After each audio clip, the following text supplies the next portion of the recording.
What can you tell me about the dingo fences? The dingo fences. We've got rabbit fences, but I So, don't know about the dingo fence. so Someone might there's be a able to. fence. There's a fence in Australia that nobody can tell me how long it is, but I know it's thousands of miles and it's guarded.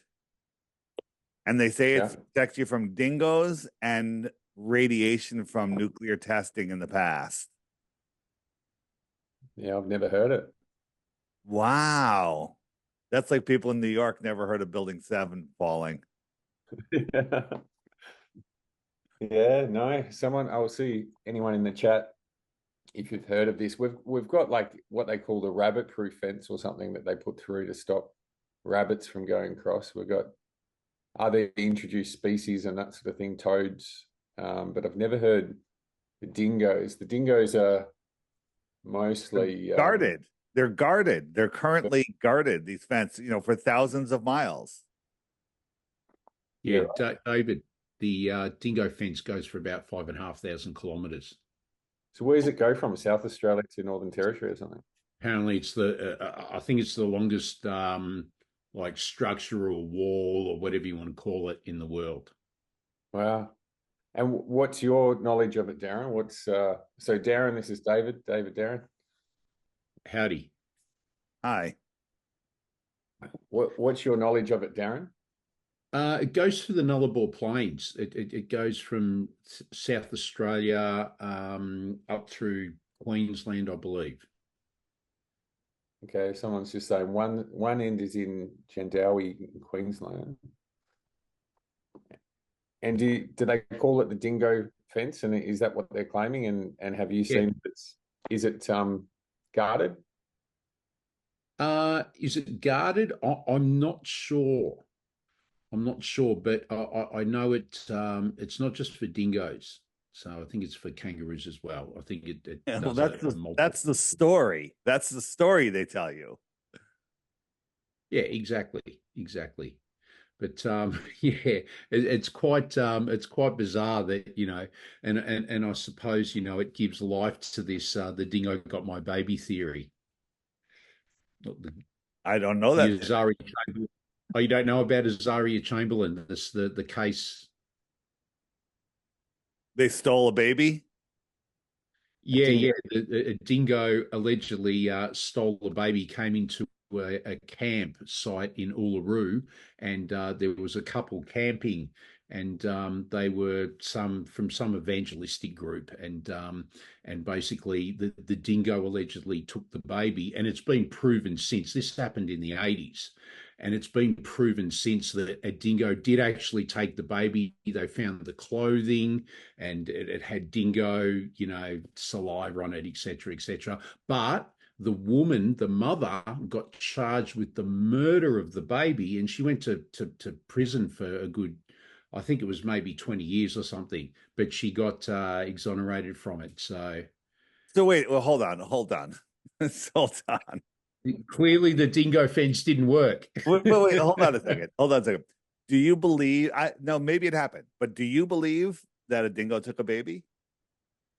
Yep. But the question is, how do you know? It's just what evidence do you have that ever happened? It may have happened. I don't know, but I'm asking you. Whatever they say, well, they found the baby, they found the bones, they found saliva. Well, they found dead kids at Sandy Hook also. So that's the story. That's the story. Is there any proof that is Yeah. true? I mean, to me, when I was doing research on it, this was a while ago. It was first they said it was to stop people from going to where they had done nuke testing in the past. And then if you know about the no nukes, the nuke hoax, that's a big suspicion right there. And then they changed it to the dingoes. And now I'm hearing about rabbits. Maybe that's a different fence. And then the stealing of a baby, they always try to keep it emotional. It sounds like a big fish. 100%.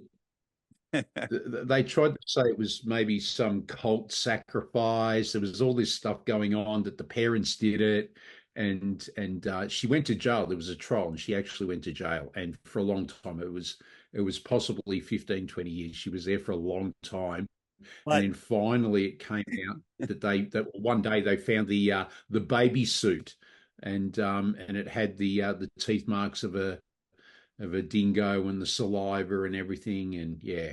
All right. Well, I know nothing about this, but I'm calling bullshit. Sorry. I'm calling BS. And they say Charles Manson, the serial killer, which is another psyop here in America. They tell you people are in jail. You have no way of confirming that they're actually in jail. No. We've got an intellectually disabled man in jail in Melbourne who apparently shot over 30 people at in Tasmania at where was it, Dave? Port Arthur, but he's Port in Hobart, not Melbourne. No, he's in Melbourne. He's in jail in Melbourne. He's been in recent prison for years. I don't know, but anyway, we've got a. Have you heard of Ole Demigard? Oh yeah, he's a friend. Yeah, so Ole comes on and he does some. Basically, we've done JFK, MLK, and we're going to do a bunch, once a month with him as well, going through, what he's found, and it's a similar sort of thing as what we're doing tonight, which we'll get started in a minute. But effectively, just having a look and trying to break down some of these narratives as to what we've been taught, and to start discerning for ourselves as to what the world really is, and all of that stuff. So I think all of this sort of helps that journey in being open to not thinking we know it all from when we got brought up through school. So Tom's just joined us as well. Hey Tom. Tom's another. Around 10 years. And Darren, I can hear your thing, so I'm just going to pop yours on mute, and we're going to get started. I was just going to quickly say hi. Been following a lot of his stuff, David. Really like it. Facility, that house. Thanks, man. Tom, I think we did a podcast together years ago. We're on a panel or something. I don't know. Maybe I'm just watching you too much, or maybe we did. I don't remember. Might have been on a panel. Yeah. Yeah, we were on a panel a long time ago, and your journey through the whole jibby jab nonsense was important to watch. Thanks. All right, you guys ready to get started?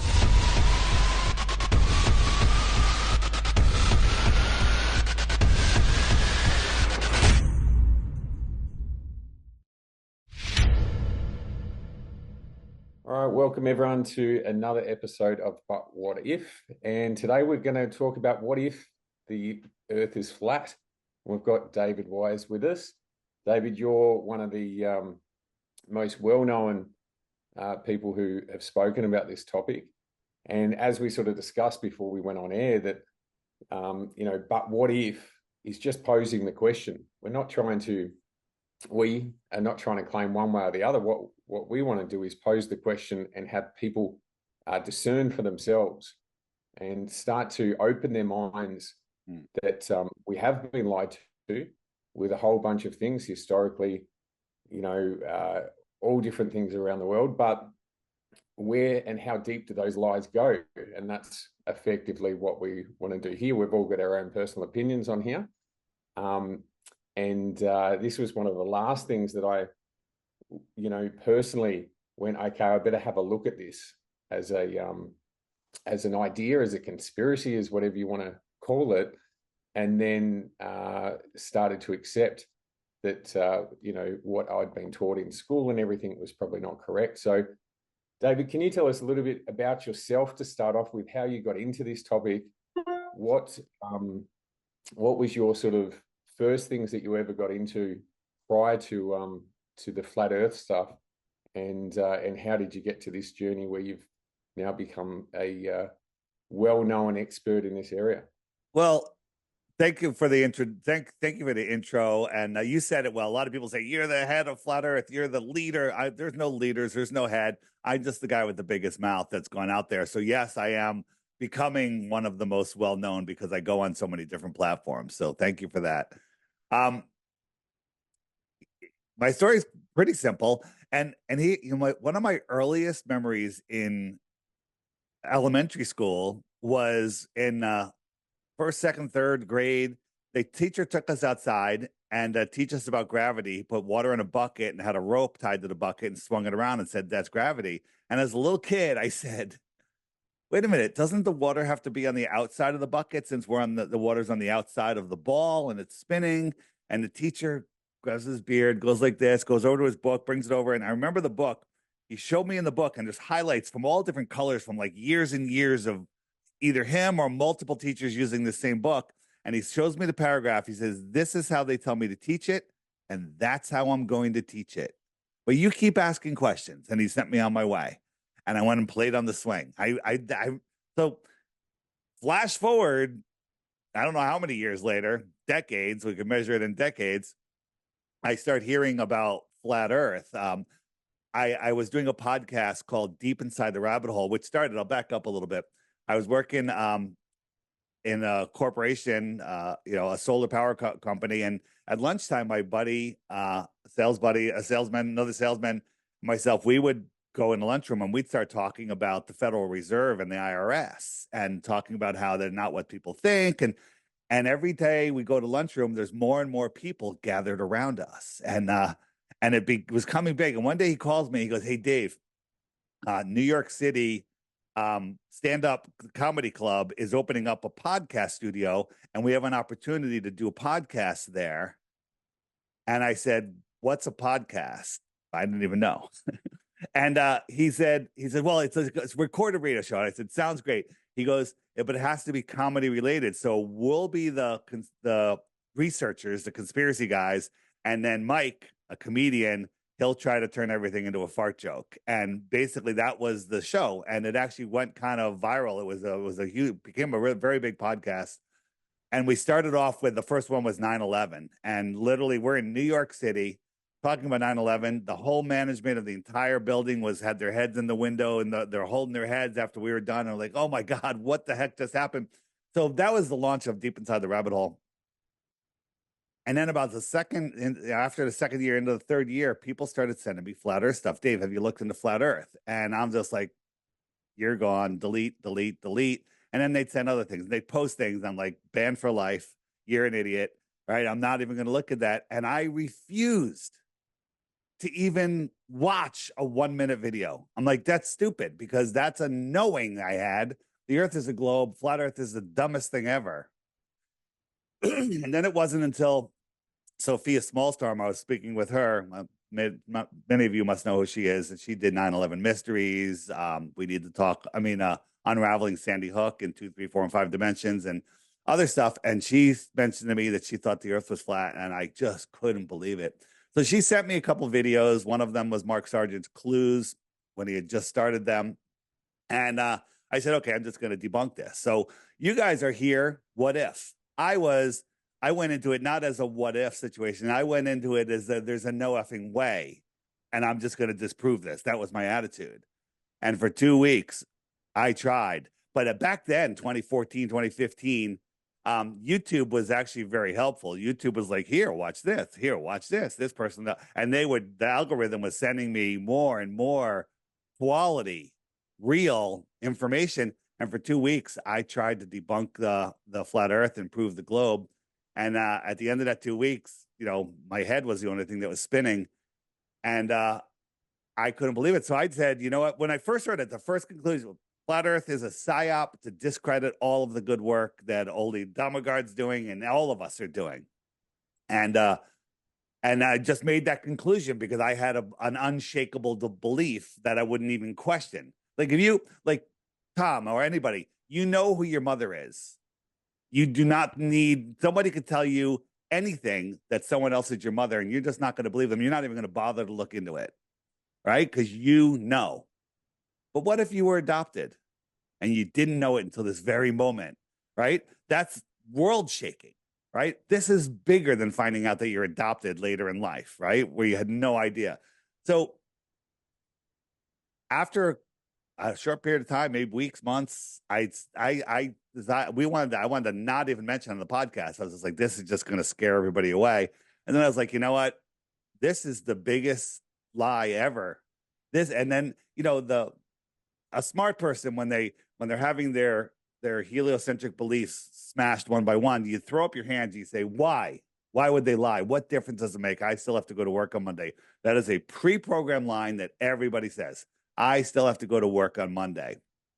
And I was just like, this is the lie that lets them get away with everything. It lets them get away with their fake shootings. It lets them get away with the boogeyman flying through the air. It lets them get away with all of the nonsense, because if you're spinning out of control, lost in space, don't know who you are, don't know your true power, don't know what this place is. And we're just figuring it out right now.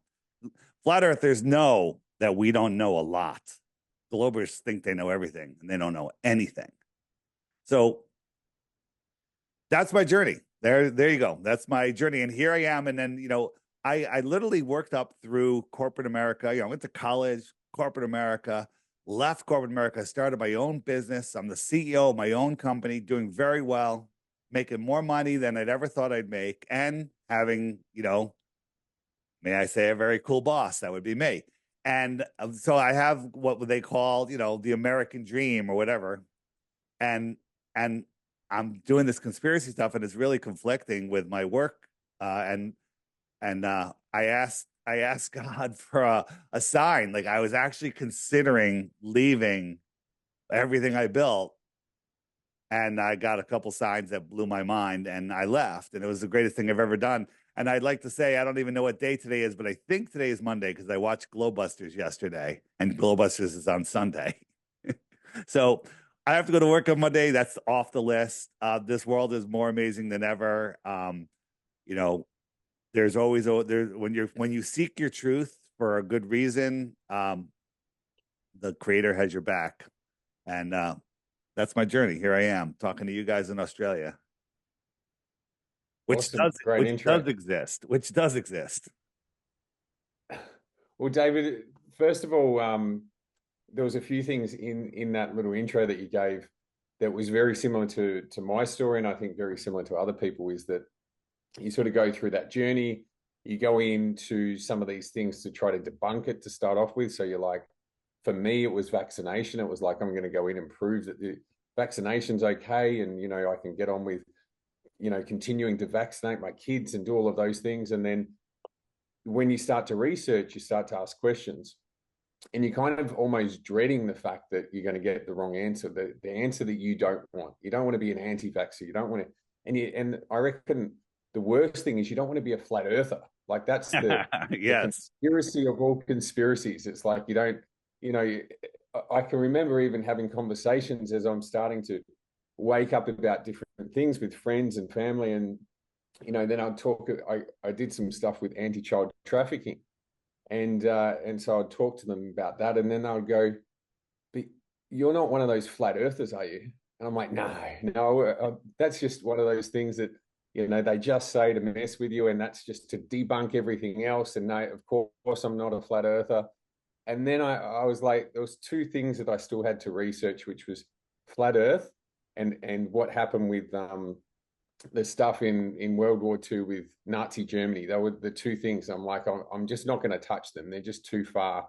And so we've actually got one coming up, a Holocaust guy coming up and talking about that as well. So that's going to be interesting. But one thing that kept me from looking further to start off with was trying to understand how the maps work and that sort of thing. How could that work? Because I know that in the Arctic and the Antarctic, they have, full darkness and they have full light. So can you explain that? Because when I went down to Antarctica, I had that experience where we had to stay up and we were on a yacht, and we had to do what they called iceberg watch. So you had a big stick. Yeah. And as icebergs are floating down, you'd have to push them away from the yacht to make sure that they didn't damage it. So you sat on there for an hour at a time, and then you'd watch. But it only ever got, like dusk, sort of. So, you could still see everything. So can you explain how that works on a flat Earth map? How do we have full light and full darkness? Yeah, I can add another point I wanted to make of something you just said, and it escaped me. I will just go with that. It'll come back. So the way the light works here, we'll start here. So on a flat Earth map, second. Where is my day and night?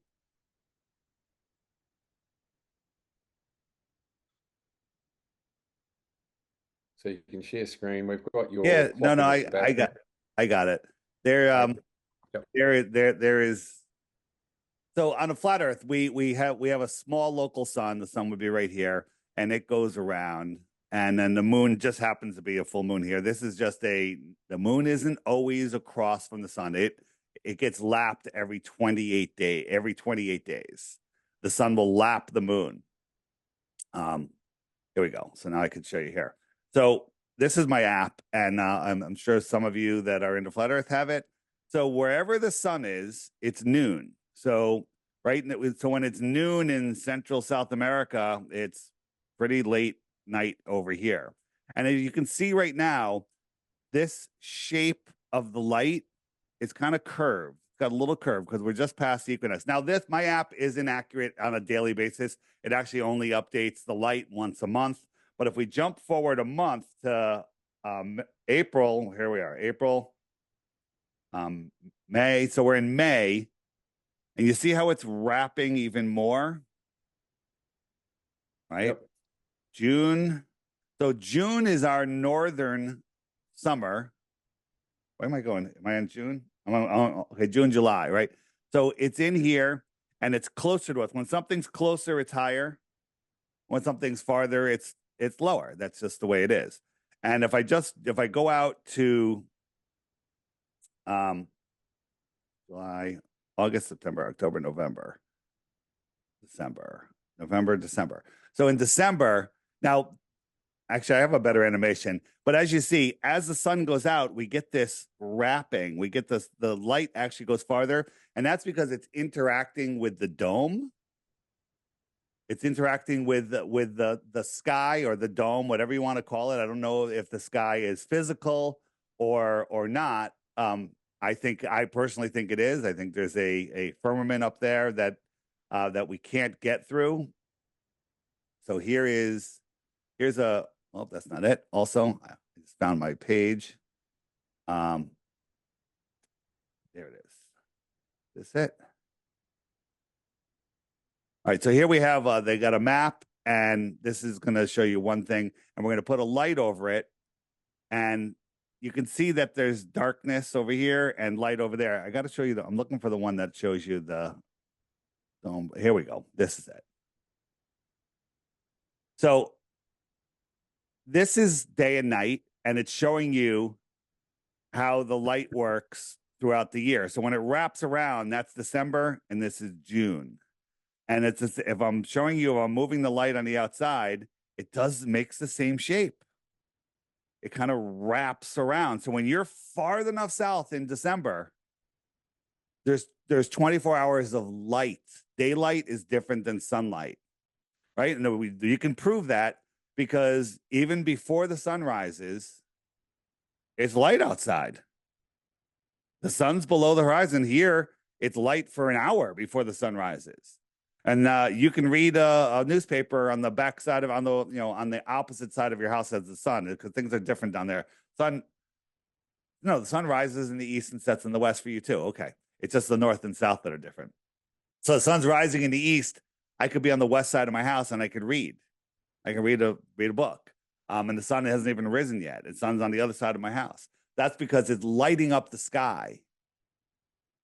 The sky, if you think about a photographer, they got their backlight, that's the sky, and then they got their direct light, their flashlight, that's the sun.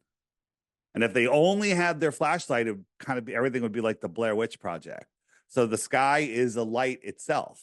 And the sun, in my understanding, everything is electric and magnetic. Everything has electrostatics. The sky is just the sun is exciting the molecules in the air, and most of the gases up high are nitrogen, and nitrogen fluoresces blue. And that's why we have nice colorful sunsets, because you're seeing it, hit the neon and all of the other gases, and you get these colorful sunsets. So that's how it works right there. That's my answer right there. It matches with experiment. This is something very interesting. that you guys can do. Now, a lot of people don't understand this. It's very, very simple. And they're like, well, you know, maybe some places in Australia in December, it gets dark very fast. And then in June, it doesn't, but it varies differently no matter where you are. Because if you live on a low-lying area and there's just water around you, you're going to have different light characteristics, different sunset characteristics than somebody that has mountains in the distance, even if they can't see them. Okay? So in the heliocentric model, 60 degrees north is the same as 60 degrees south. It's the same thing. So 6 months apart, those areas should have the exact same light characteristics. And again, your topography is determines, you know, how your sunsets happen. But in the flat Earth model, when the sun is out over Capricorn in December, it's moving faster. And then when it's over Cancer, it's moving slower. So that should be something we can measure. And we found out that it actually is. So here in June, when the sun sets in Connecticut, where I am, it's light for 90 minutes, maybe even 2 hours. There's still lingering light for almost 2 hours. And in December, it gets dark in 15 minutes after the sun sets.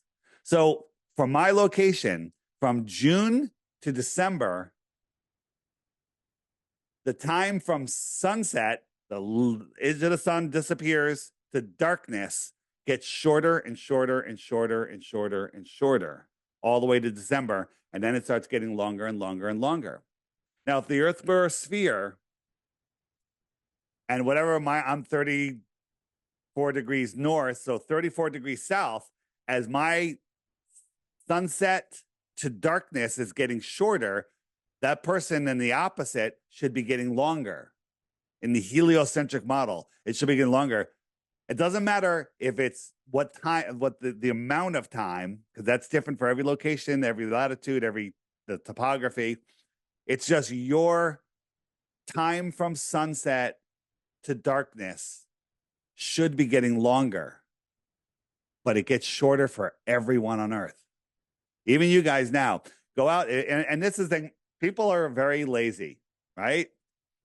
Go out and, you know, so first you'd have to go out every night. You'd have to get a clear view of the sunset. You'd have to mark the time. Then you have to stay there and time it until it's really dark and get accurate times. And very few people can do that, but we have people all over the world doing it. And everyone's noticing it gets shorter. And right now, for everyone, as we're heading into the northern inner summer, it's getting longer for everybody, including you guys. That absolutely destroys the heliocentric model. The problem is normal people haven't been taught to think that way. They've been taught to memorize and regurgitate and not think of anything new. That's the issue. There's so many proofs of flat Earth, so many globe destroyers.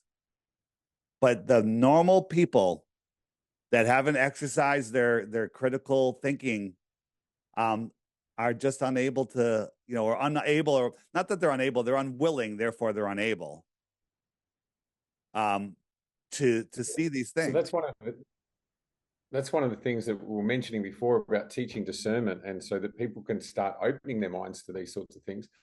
When you talk about this stuff, what do you find is the most effective way to explain this to someone? There's so many different things where they look at, you know, distances across the horizon. They've looked at, you know, like the sun sort of stuff and explaining all of those things. What do you find from pilots discussing this?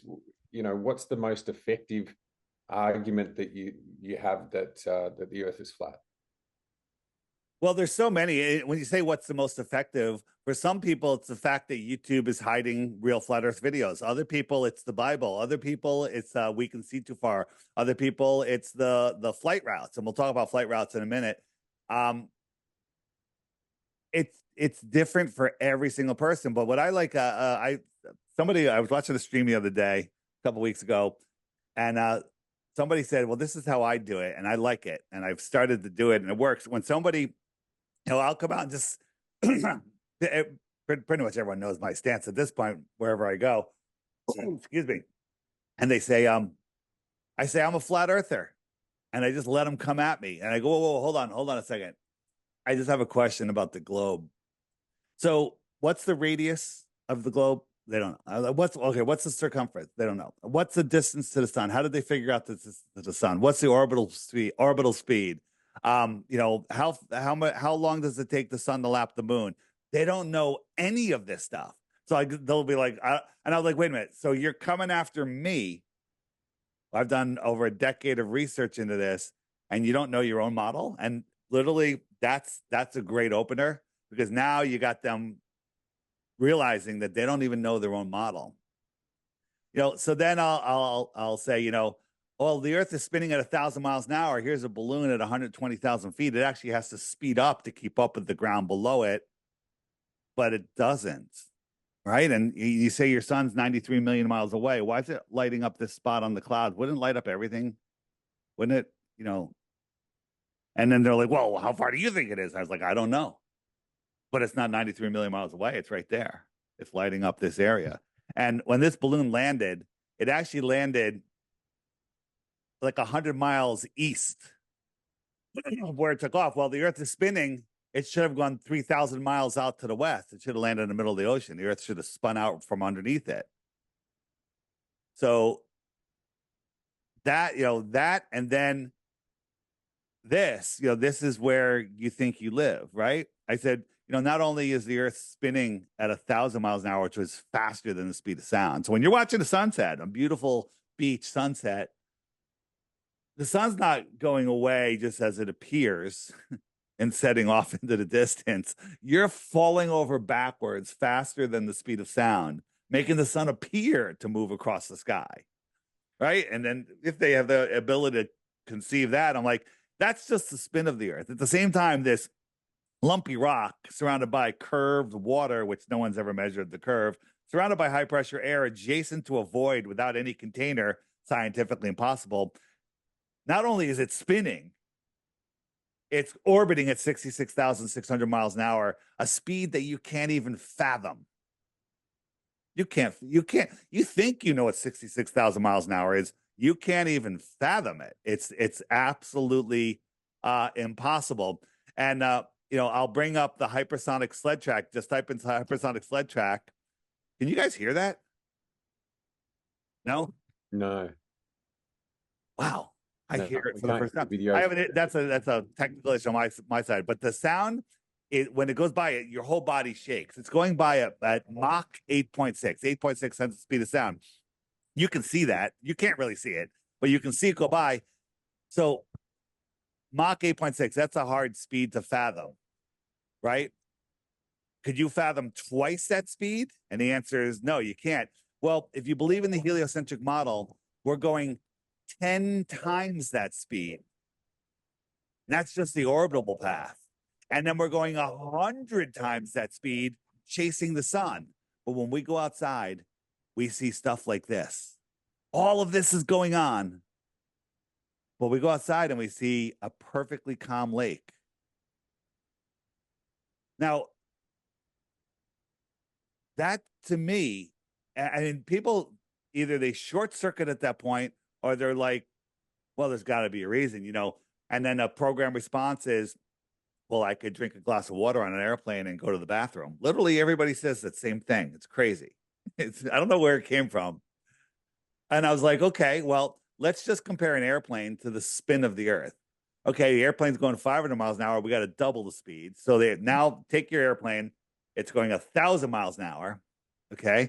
And the Earth is spinning, which means it's curving. So that airplane needs to drop at a mile per minute just to follow the curve of the Earth at 1,000 miles an hour. And since the Earth doesn't have a container, we need to remove the outer shell of the airplane. Let me know how your water's doing and your trip to the bathroom. It's not going to go so well. So once I get them through that, then either if they're really smart, they just throw in the why the lie. They just jump. The faster they jump to why the lie shows me that they're grasping at the last straw, because Why the Lie is the last straw. And so why the Lie is actually my favorite. So did I answer your question? Yeah, one of the things that I think grabbed me the most was actually having a look at the flight paths. Do you have something on there to show that? Because commercially, it doesn't make sense that you would take these massive trips, because we know how expensive fuel is to travel and all the rest of it. So why would we take these trips that seem to go halfway around the world to go what seemingly in the globe would be a direct route and would be able to be there in a much faster fashion? So that, to me, commercially, I'm just like, yeah, that doesn't make sense. So another topic, the airplanes using the amount of jet fuel that they say, that's a whole another story. I'm sorry some of you have gone down that rabbit hole. Check out Steve Faulkner from Space Busters. His work on the jet fuel hoax is awesome. So here's a flight, all the flights from, that's Sydney, right? Sydney to Florida, Houston, California, Mexico. This is Hawaii right here. They're all north of Hawaii. Makes no sense on a globe. There's no reason you'd have to go north. But then they show you, they go, oh, well, it's a great circle route. Great circle nonsense. Okay. Take a globe, take a piece of string, pull it to the shortest distance. And there's no reason you'd ever go north of Hawaii. Another favorite one of mine is this one. These are flights from South Africa to Western Australia, and they stop in Dubai, Hong Kong, and Malaysia. Those are the routes. Look at it on a flat Earth map. Makes a lot more sense, right? Airplanes, airplane, air. They fly over the Earth plane. Where is the one I'm looking for? This was the World Cup. Now, a lot of our Globers will say, well, the plane goes over to that special spot because they have to drop off passengers, or that's their hub. And they have to pick up other passengers, or pilots have to change. That's a great excuse. Except the guys that won Buenos Aires, did the World Cup in Doha. They had their own plane. They wanted to go home. They didn't need to stop anywhere. And they went to Rome to get fuel. And then they went the wrong way to go get fuel. But look at it on a flat Earth map, Doha, Rome for fuel. And they can't get fuel in the middle of the ocean, so they got to stop here first to make this nice long trip. A perfectly straight line. There's no excuse. On a globe, in the northern hemisphere, so you got the top. Sorry, we're on the top.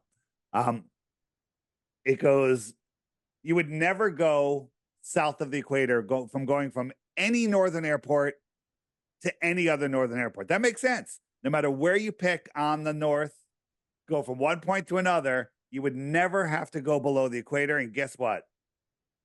No northern flights ever do go below the equator, going from a northern airport to a northern airport. But in the south, they constantly do. Right? Why is that? Well, because the Earth is flat. That's the reason. This is a flight from, where is it? From Auckland to Lima, Peru. You stop in Los Angeles. That is insane. Look at this. This from here is longer than this direct from here, but it goes all the way up, all the way down. Look at it on a flat Earth. Makes perfect sense. I flew from New York to Australia for the Olympics, and we stopped here.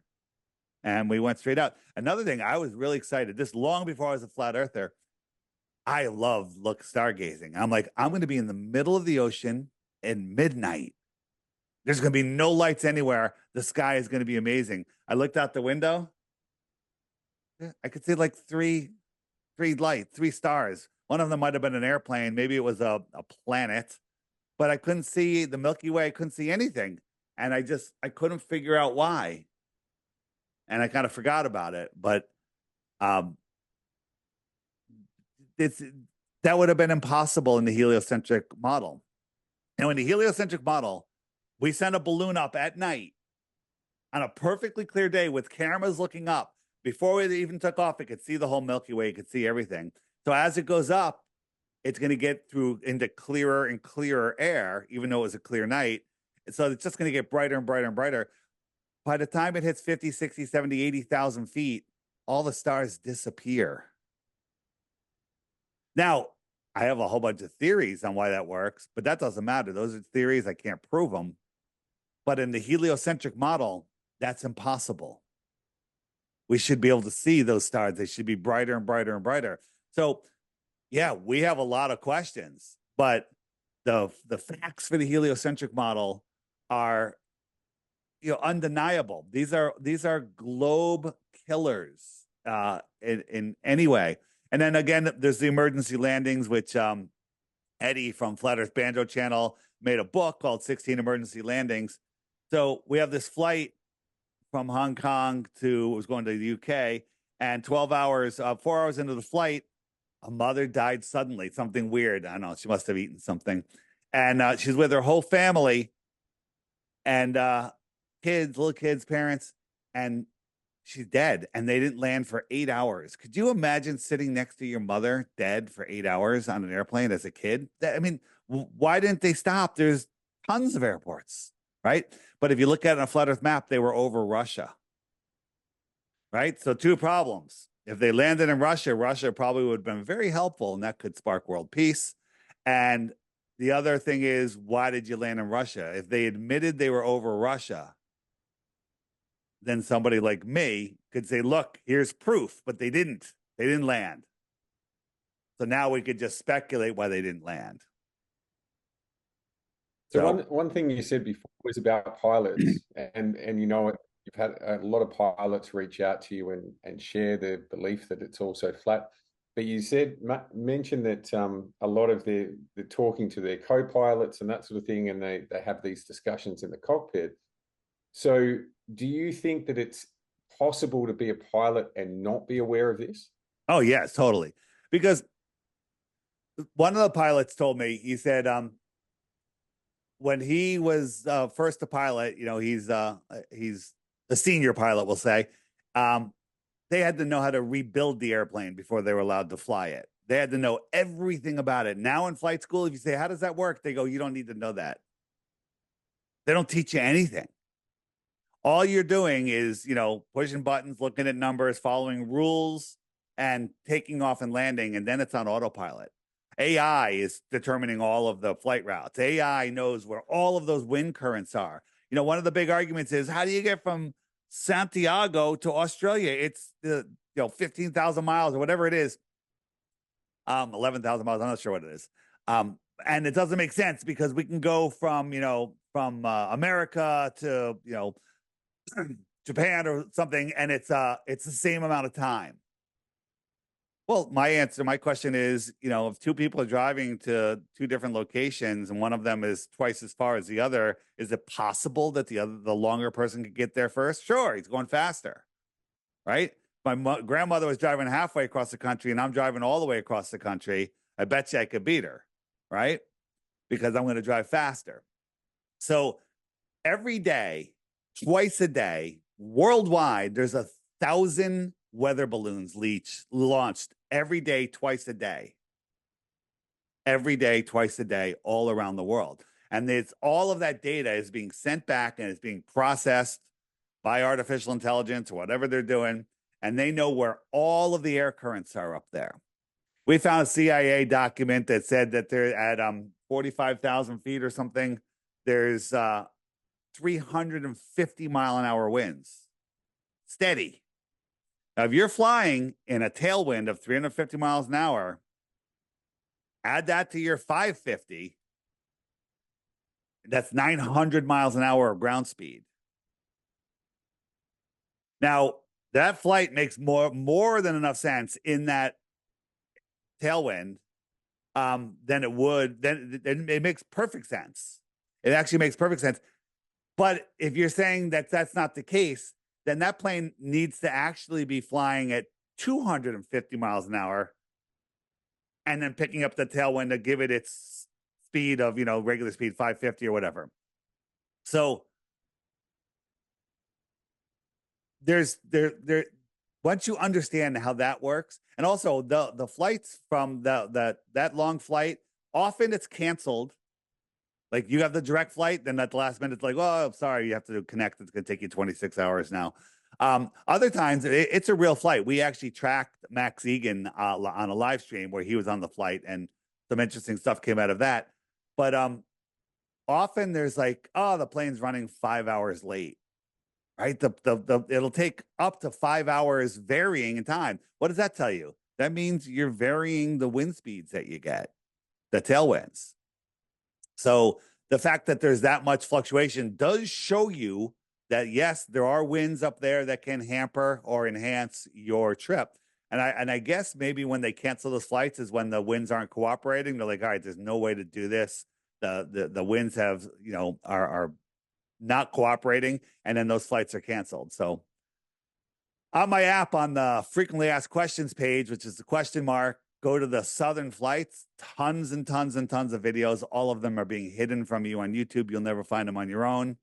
So check that out. And, Southern flights is one of my favorites to wake people up. All right. So the ice wall. So what's your belief? What is the ice wall? Is there stuff beyond the ice wall?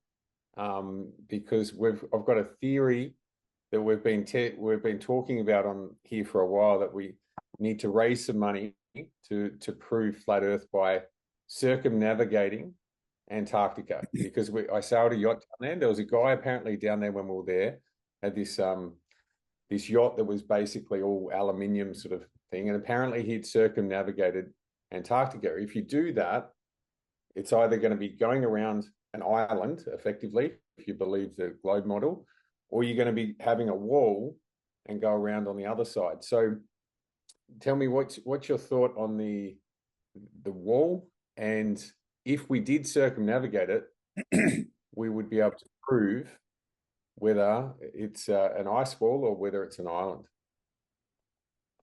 So the ice wall is just the shoreline of Antarctica. They will admit that Antarctica is by far, by a huge margin, the highest land on Earth. Okay? Think about water, a pond, a lake, a bathtub. Water needs to be contained. It needs something higher than it to contain it. Well, if Antarctica is the highest land on Earth, we'll put that over in makes sense on a flat Earth. Also, it makes sense on a globe also, but it actually helps support flat Earth. Antarctica, they say, is about 13,000 miles around. Right? The problem is you're not allowed to go beyond 60 degrees south. Oops, I'm showing you the wrong thing. Antarctica is about 13,000 miles around. You're not allowed to independently travel over beyond 60 degrees south because of the Antarctic Treaty. And we've had a lot of people that said, recently, people that have done military missions, or actually, they were doing some sort of contracted stuff, but then when they get beyond 60 degrees south, they're boarded by a Navy ship, by, people, their helm is taken over. They're not allowed to drive. They're not allowed to do anything, right? So it's highly, highly restricted on what goes down, what goes on out there. So are there areas of Antarctica that aren't a cliff? Maybe, yeah, maybe. But, it's just land. There's land. Your beaches aren't cliffs, but they're still higher than the water. So Captain Cook is the last person to try to circumnavigate. I'm sure you guys have all seen that. Maybe. Let me see if I have that. And it took him 3.5 years. He went over 68,000 miles. Well, put that in the flat Earth column. The sailboat race that goes supposedly around Antarctica. What's that? Oh, there's a round the world race. The Volvo series, yeah. Yeah. So they're not even close to Antarctica. I'm just trying to find something for that. They can't even see Antarctica. So they're at, 40 degrees south, 50 degrees south.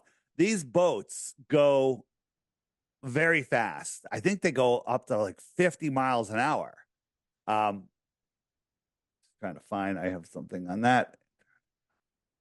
They go up to 50 miles an hour. So funny, another thing is all of the sailing speed records are made in the north, right? By as much as 200 miles more per day than in the south. Think about that. Why would sailboats go faster in the south? And the answer is because when you're out in the water in the south, GPS run by NASA is lying to you, right? They're not telling you how far you're going. So when they go around Australia, they're going not Australia, I keep saying Australia, going around Antarctica, they're going all the way around, right? I know I'm looking in the wrong place here. Sailboat race. Hold on, there we go. So got that. All right, so it's the race route. I'm missing a lot. There we go. This is what I'm looking for. All right, so these boats go super fast, right? That's not, they go super fast. On their website last year, they said the longest leg of the route from South Africa over to Brazil is 32,000 miles. Now, anybody that knows their globe math, that's the problem. The equator is just short of 25,000 miles around. Why is this little jaunt 32,000? And this is like another 15,000 when they went, this way. Why are they going that much farther? What is going on there? Okay. This makes more sense. This is that same route, 32,000 miles. And again, I don't know how far south they are. I mean, they might be cutting over here, right? They can't, when you're out in the middle of the ocean, you have to believe NASA. So, yeah, that answers that to me. Putting money together to go around Antarctica, that's a problem. I mean, you're going to get the money together. Now people, you're going to do it. You're going to fail. And they're going to say, there's bad weather. You're going to make a million excuses. You got lost. GPS doesn't make any sense. In Antarctica, there's, what magnetic declination is. So magnetic declination is, it says, all right, if the magnetic declination is 10 degrees, when it says north is that way, it's actually 10 degrees over there. There's areas in Antarctica the magnetic declination is over 170 degrees. That means when they tell you north is over there, it's actually over there. What the heck is up with that? Why don't your compasses point south? Because on a ball with a magnetic core, impossible. As soon as you cross the equator, your compass should now be more attracted to the southern pole. On the equator, your compass shouldn't work. It should be like, I don't know which way to go, right? If you're exactly on the equator, your compass should be just confused. But your compasses point north. And there are people in Antarctica have showed us that their compasses don't really work. Why? Because they're too far away from the north.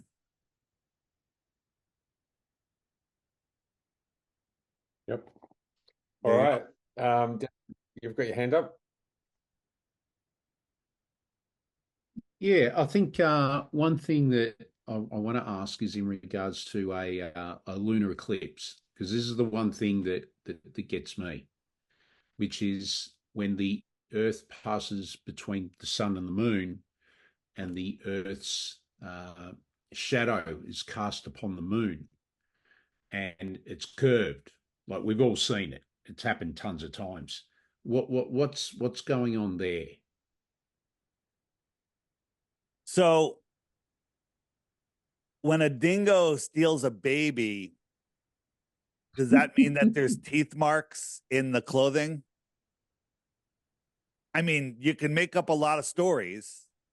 And so not that you're making anything up. We've been brainwashed into believe that the eclipse is caused by the Earth in the middle, right? The shadow of the Earth in the middle. the shadow of the Earth in between the sun causes the shadow on the moon, and that's your lunar eclipse. That is a conclusion that we don't even question. So we're trying to figure out how this works. But it's a foregone conclusion. There's a thing called the Selenian eclipse. And the Selenian eclipse is when you got your moon, you got your sun over here. So you're always, from your point of view, you're on top of the world. So off your right shoulder is the sun, and off your left shoulder is the moon, full moon. And they're both above your horizon. Well, the eclipse can't start yet until the Earth gets in between and causes its shadow. That makes sense. This is what you would see. But there's been over 50 documented where the sun and the moon are both above the viewer's horizon, and the eclipse comes in from the top. The eclipse comes in from the top also. That's 2 strikes. And you know what scientists call the Selenian eclipse? They call it the impossible eclipse. And Okay, that's so it. That's all they clearly do, though. The body in. There's clearly happening coming in. Well, hold on. The other issue is with the moon. They tell us the moon is a dusty, dirty ball. And when we look up at it, we can clearly see, if our minds weren't fogged up with nonsense, that it is a light, that is actually shedding light. You can go in the middle of the outback on a full moon night and you can read a book, right? You can go out, you can read a book, right? And when you have a light on a sphere, it creates a hot spot and then it fades. But when we look at the moon, it's lit evenly end to end. It lights up the clouds that are near it. It lights up your ground. It casts a shadow of you on the ground. That's called moonshine. Go outside on noon on a sunny day, find like a concrete sphere, which is arguably more reflective than a dusty, dirty moon, and see if there's light casting off of that. How come this isn't brighter than the moon? Because the moon is reflecting the sunlight. We're about technically the same distance away from the sun, proportionally, because the sun's 93 million miles away. It's a quarter of a million miles away. We'll call it a wash. And the inverse square law of light says that the light that's reflecting off the moon has to get dimmer and dimmer and dimmer as it spreads out coming towards your eye. I'm standing right next to this thing. It should be bright as hell. It should be casting light on me. So to say that, something is blocking the light. Now, if something's blocking the light, I think it has to block the light from the moon. Maybe it's just a power cycle of the moon. We don't know what causes the eclipses, but we have lots of experiments and lots of stuff that shows us. First, it teaches us what it can't be, and that's the heliocentric model. The light bouncing off the moon, light bouncing off of Jupiter, right? Jupiter's made of gas. They've shown us all of these pictures of Jupiter and gas and everything. And if you were on Jupiter, you're 400 million miles away from the sun. We're only 93 million miles away. So that means the sun is a lot smaller from Jupiter. So the sun is about the size of a coin held at arm's length, right? That's about the size we see the sun. So if you're on Jupiter, it would be smaller than a pencil eraser. So you're on Jupiter, you got that small, distant, dimmer sun reflecting off of the gassy, non-reflective surface, traveling 400 million miles to your eyes at night, and you see it in the sky as bright as you do. Go out and look at Jupiter when it's in the sky. It's the brightest object in the sky. What about when you drive the road and there's fog and you put your high beams on and the light reflects off the fog, and that's not solid, it's a gas. And light does reflect off gas. Yeah, it does. But let's say it reflects off perfectly like a mirror. Right? That has to travel 400 million miles. Right? The brightness of the moon, let's say it's 1 lumen. If you go half the distance to the moon, it's 4 lumens. because it quadruples every time you half the distance. 16 halfway again, 64 halfway again. And by the time you get to 100 miles from the moon, where they allegedly took the picture of the moon, it would be brighter than the sun, multiple times brighter. But I'll just say brighter than the sun because our minds can't vision something brighter than the sun because we have no example of it. We can't fathom something that's brighter than the sun. But so what is, I think that the sun and the moon are part of the electrical system of our world. They're the anode and cathode of this electrical system, and their position to each other cause the phases of the moon. When there's a new moon, that means there's no moon, no light on the moon. But no one's ever seen, when the moon goes to new moon, no one has ever seen the moon from the space station, from anywhere, with any type of lens, for I think it's almost 50, 60 hours, right? Over 2 days. It's gone.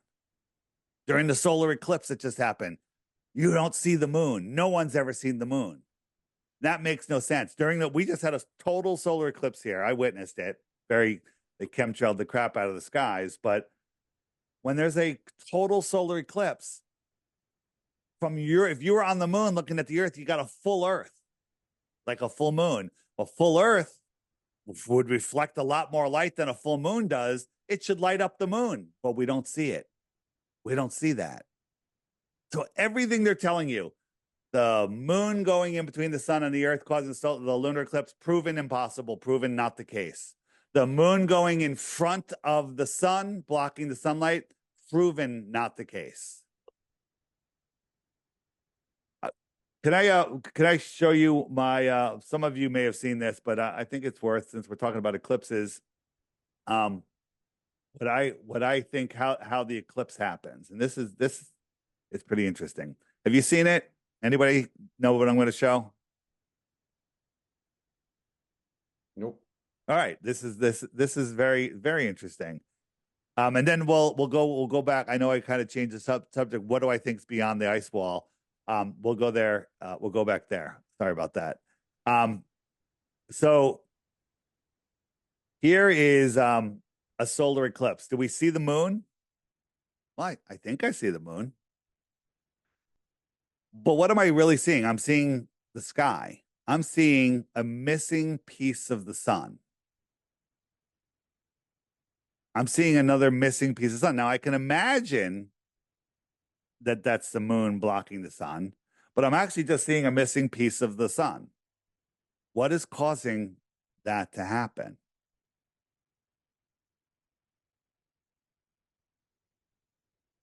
It's just sky. Like if I hit it, you wouldn't know that that's the moon because there is no moon. But now you think you see a whole moon, but you're just seeing more sky. It's like your hand. Your hand just passed across the picture and blocked it out. There's something clearly blocking it out. Right, but you think that you see the moon here, but if I block, I can't figure out how it's going. If you didn't see the sun, be a basketball. We don't know. Yeah, we don't know, and we don't know. We don't see anything here. What I'm pointing out is you don't see anything here. So this is a clip from 2017. I filmed it. The sky was very chemmy, and it was really easy to film it without any glare. So it actually helped me film this. This is my paper towel eclipse. I have a light source aiming at the back of the paper towel, and I'm eclipsing it with a circular object. Okay? So this is an eclipse that happened in 2017, and we see this object right here. Now, the sun is eclipsed this amount. It's just bright and it's blowing out the lens. If you put on sunglasses, you'd be able to see an 85% eclipse right here. This is just too bright.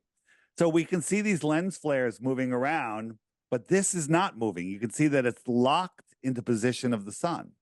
So what's going on here? What is that? What is that? Is that another body? And I say, that's the actual sun. That's the actual eclipse. This is the sun that we see. So here's my experiment. Right now, this is the eclipse exiting the face of the sun, and we don't see what's eclipsing it. We don't see. Here's my source. Here's my bottle cap. And here's what we see. We don't see behind the sheet because the sky is our sheet, right? We don't see the bottle cap because there's no light being projected off the bottle cap. And I said, wait a minute, what if the sky's more transparent? So then I did it with thinner tissue paper. This is the source that's behind the paper towel. We're seeing through the sky screen because when the eclipse is this much, it's not blinding us. And when we look at it compared to an actual eclipse, they look exactly the same. This is the eclipse that is filmed, and this is my sky sheet rear projected eclipse. Are you saying it's perhaps the reflection through the firmament? God said that they put the sun in the firmament. The people say, well, that's, in the firmament would be, inside our world. Wait a minute. When you put your milk in the refrigerator, you put it in the refrigerator or do you put it under the refrigerator? God said he put the sun in the firmament. Said there's 7 layers of heaven. Somebody got 2 source suns. And in this last eclipse. And I think that would be the sun in layers above us. And under the perfect lighting conditions with the right camera, you can see the source reflecting. Like when you go out on a sunny day, look at all the cars in the parking lot or on the highway, wherever you are, and you'll see the sun is in each one of those windows. Each car will have its own personal sun. You look, you probably never noticed it, but there's a little sun in every window. And that's kind of how we see. We all see the sun in a position relative to our own. This isn't a theory. This is just how the sky works. Let me show you real quick on how we see the sun. Then we'll go back to Antarctica in a second. So where is what am I looking for? I'm looking for optics. There we go. I have to remember what I'm looking for to be able to find it. So this is, where is it? All right. So this is, I set my room up with I got a blue sheet hanging down, flannel sheet. I got a light 10 feet on the other side, and it looks just like a sun. Amazing, right? It's amazing how it looks just like a sun. So Paige is off to my left. I say, where do you see the sun? She sees it over there, right? If I go over to her point of view and I put a little X on the sheet, she sees the sun over there while I see it right there. We're both looking at the same thing in 2 different positions. That's the sun within the firmament. This is the sun that we see. And everybody sees it in a position unique to their own.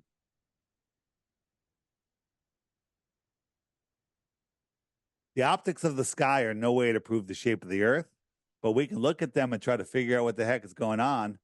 On my app, if you go to if you go to the frequently asked questions, there's where does the sun go? Where does the sun go? We'll give you a lot of help with that. Again, videos that you'll not find anywhere else. You want to go back to Antarctica? Yeah. Let's go back to Antarctica, and then I've got the big question that we all want to know. Why the lie? Why would they lie? Why would they lie? Why the lie? That's my favorite. That's Thank you for waiting for the end for that, because that is a good one. Let me just find what I'm looking for, and then we're good to go. For some reason that's not there. So, in Antarctica, they have excuse me. They have all of these mountains, and they're labeled Dome A, Dome B, Dome. They're labeled Dome, but if you unwind that, they're all on the outer edge of where the firmament would be, and they're calling them domes. I don't know. I think that's interesting, at a minimum, fascinating. Fascinating. Oh, just fascinating. So Here we have, this is a ship tracking site. Anybody could do this, and they might have fixed this, but I think people are still finding them. We found a ship that is 730 miles inside of where Antarctica is. Right? At that distance, they say that's 1.9 miles above sea level. So that's a creek, a melting channel. They got cliffs on either side of that inlet, almost 2 miles high. That's hard to believe. Found another one 905 miles in. That's 2.37 miles high. Why does an active ship, they say it's a fishing ship that sometimes, what does an active ship doing that far inside Antarctica? It makes absolutely no sense. So what if Antarctica was just this shoreline right here, and what if the ships were out here? This is a map that was found in a Buddhist temple 10 centuries ago. It was published in 1910 in a Hawaiian newspaper. Interesting, right? What if you went from South America to the center right here, and they said, "Oh, you're at Antarctica"? How would you know? This is bigger than this is 4 times bigger than Australia, 3 times bigger than Australia, all of Australia. Maybe, right? We don't know. So how would you know? You wouldn't. It's too big to go around, right? You could tell you're just here. So here is so one of those ships. We clicked on it, and you get all the information on the ship, where it's going, cargo, how long it's been at sea, captains, everything. And all it said was its size and where it was registered. It was 850 meters long by 80 meters wide. That is a gigantic ship. And we said it's registered in the nation of Kiribati. Where's that? I had to put a pin on it because it's literally a friggin' little atoll in the middle of the South Pacific. And it's here. They say, America and China say, this is a very important trade route for us. Why is that? Why would a giant ship need to stop here for? Right? China gave them $10 billion. I think America gave them an equal amount not that long ago. What's going on here? What's going on here? Another funny thing, since I've been bringing this stuff up, is you search Kiribati on Google Earth, it doesn't bring you here anymore. It used to, and now it doesn't. Right? Weird. And another thing, we had this crazy American eclipse. The first place it was visible was Kiribati. I don't know if that means anything. I just found out that that's where it started, on Kiribati. Strange. Right? And looking around on Kiribati, somebody found that there's a Captain Cook hotel or bed and breakfast. Captain Cook's the guy that tried to circumnavigate Antarctica, went over 68,000 miles. Right? Doesn't prove anything. Just interesting. Right? And if we look at all the ships that are docking at this little sandbar, all of their destinations are either unknown or Christmas Island. Some people say Kiribati is called Christmas Island, but it doesn't come up when you search for it. What are these ships doing here? What are they doing? And by the way, everyone just lives over here. The rest of it is just sand. There's nobody living there. So the whole island is very small. And then you guys are aware of the nuke hoax. I'm certain there's tons of information about how they used to test nukes on Kiribati. To me, that's just another thing to keep you away. In an interview, one of the military guys said, "Oh yeah, I was there, and I put my hands over my face, and I could see the bones in my hands." Right? Is he watching Bugs Bunny? Nobody sees the bones in their hands when a nuclear bomb goes off, right? I mean, that's what the article says. And they show you stuff like this. Look at these guys. This is a nuclear bomb going off. Would you be running the other way or would you just be walking around, in your t-shirt going, "Yeah, where's lunch?" Right? Again, they show pictures like this. This picture's been used a million times all over the earth about nuclear bombs. This is an animation. It's not even an animation, right?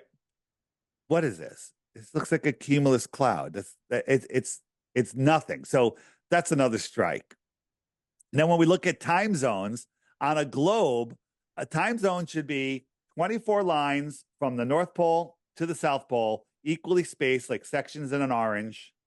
And as the sun moves, as the Earth spins, all of the sun will be noon in each one of those time zones, except we got this weird time zone over here on the date line. And if we take a closer look at that, it spans over 3.5 time zones. And what's right here in this suspicious place? That's Kiribati. What does it mean? I don't know. Okay. But that's where Kiribati is. So, Hey, David, are you aware they only changed that timeline to include that about 5 or 6 years ago? say that again. The international date line, they Yep. only changed it to include that about 5 or 6 years ago. They're moving timelines all over the place. If you look at, there should be 24 sections of that orange, but in the north, there's 18 time zones. In the equator, there's 24. In the tropics, there's 24 time zones, and there's 32 time zones in the south. That makes zero sense on a ball. And to verify distances in the south is crazy. But getting back, so what is going on here? Trying to find where to go.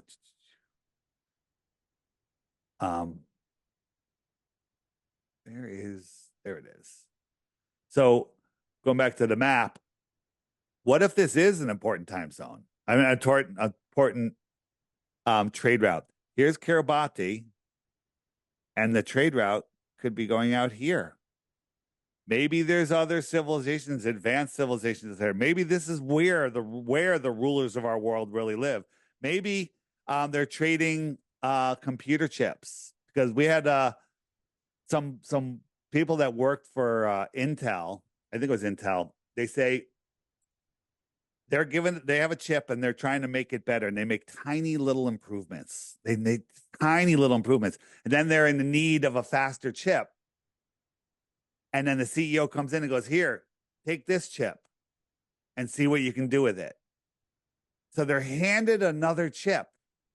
Where'd it come from? He pulled it out of his desk drawer, right? And then they start mass producing them. So maybe they're trading computer chips. Maybe they're trading weapons, children, tuna fish. I don't know. But look at all of the wars of the world. What are they over? Power, land, resources.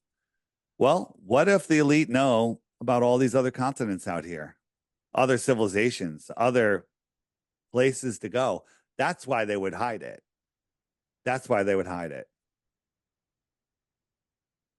All right. So, David, the big question, which we touched on just before. So why would they lie? I've got my own personal opinions. It's to make us feel insignificant, that they don't want us to feel powerful, and they have all of these things, that there's all these planets, stars, there's more of that than we've got, grains of sand on Earth. And they talk about dinosaurs millions and millions of years ago. All of these huge numbers that they talk about make us feel insignificant, and therefore helpless in this world to make any change and not delve into where the true power is, which is inside of us. That's my belief. What's your belief? Yeah, you nailed it. I mean, they're hiding free energy. Imagine if you didn't have to pay for fuel for your car, air conditioning, or heat for your home, and you could have as much as you wanted because it's all clean and free. That would free you up a lot. That would free you up to actually follow your dreams and create and do amazing things. But they control us with power. Nikola Tesla was offering us free power, and JP Morgan goes, well, that's going to make my telegraph poles company and my copper wire company and my coal company and my trains that carry all the coal, and it's going to make all of them worthless. And so he shut Tesla down. So they're hiding free energy, hiding the creator, hiding your spirituality, hiding more land, hiding more resources, scientific knowledge, hide what's in Antarctica, hide the fact that we're at the center of creation and not just a random speck flying through a scientifically impossible space vacuum. Hide that we're special. That's basically the bottom line right there, but that just expands beyond. Our thoughts create our reality. Just follow somebody like Tom or anybody. Your thoughts create your reality. Everything you have in your life is your fault, good or bad. It's your fault, all of it. And it's because your thoughts create reality. They don't want you knowing that. They don't want you understanding how magical this place is, how powerful we are, that we do not have anyone controlling us, even God. We have our choice. God, man, maybe government, if we allow them. But government's trying to get on top of God. And they don't want you in a situation where you cannot deny creation, because it is hard to control people that have faith in a creator, right? Not blind faith. They're easily controlled. If you have blind faith, you're controlled. But, I was, and it's hard for me to say it now, I was full on atheist most of my life. I just like, I'm not buying it. I'm not buying that. Evolution, I believe it, right? All that stuff. But then when I discovered flat Earth, I'm like, holy crap, this place is intelligently designed. And that unwound everything in my life. Everything changed. So they're hiding. They don't want you in a situation where you can't deny creation. And when you discover that we're not on a Jesuit priest invented exploding universe heliocentric system, though we evolved from pond scum, and you actually understand that we're intelligently designed, that we are all part of this creation, that we're inheritors of this realm equally, and that nobody has authority over us, that changes everything. When you unplug from their fear matrix, you stop giving them power. This is literally, the Matrix is one of the truest movies out there. Whether we're physically plugged in or not, that's a whole nother discussion, simulation, whatever. But we are giving them our spiritual energy, and that's fear energy. Turn on the news. So if you do, it gives you cancer, right? But talking about nuclear bombs, right? If you believe that nuclear bombs are real, anytime you hear that, hey, Putin might start a nuclear war, or Israel, whatever, then every cell in your body is now at dis-ease. Okay? Even if you're just hearing it, you look at a newspaper. Don't do that. That'll give you cancer also. That puts you in a place of pure fear on a cellular level. And it's horrible. Whenever if I'm watching something, news report or whatever, and they mention nuclear bombs, I literally see them with a clown nose and a clown wig, because they're clowns. They don't even know what they're talking about, whether they're lying or they believe it or they're just reading. It's clown world, because nuclear bombs don't exist as described. It's all about keeping us in fear. A lot of people say, well, it's a money thing. Well, money is how they control us, right? All of the music industry, all of it, from home music to concerts to everything, and the movie industry and the gaming industry added together is less than space. Okay, so they're faking space, which is the largest money laundering control thing ever. So that's why as babies they teach us about the globe, and nobody likes having their ball taken away. And you can go from being a baby to being a big baby, because if that's the foundation of your life, you're lost. You're lost. So if you believe you live on a ball, you're in a prison, right? So we're born equally into this realm, inheriting this incredible creation, and they immediately register us at birth to a corporation. They give us our birth certificate. Then they stick all sorts of poisons in us and all sorts of stuff to dumb us down. And they put us into an indoctrination school. They teach us about the globe. And this literally just encases you in a smaller and smaller and less and less, and imprisons your mind, takes away your creativity, takes away your energy, puts you in fear, keeps you sick. All of that is because they're petrified of healthy, thinking, free human beings. Because we don't need to take down the government. We need to unplug them from our energy. We need to stop giving them energy. And that's what they're afraid of with the flat Earth. Because when all flat earthers, we see through it, and we've unplugged. We've unplugged from it. And once you unplug from it, you literally free yourself. If there's a I have a video on my channel from Laura Nina. Oops, that doesn't work. There. She says there's a law that says he who creates it owns it. So they created the satanic heliocentric system, and if you play on their ball field, you have to play by their rules. And then you're playing by their rules with their fake money. They can totally control you. You got to pay for energy. You're not allowed to know about free energy. You're not allowed to travel freely, right? Right. Even just the travel we're allowed to do, we have to have a passport. We have to do all of this nonsense, right? We should be able to travel for free as human beings. So it's all about control.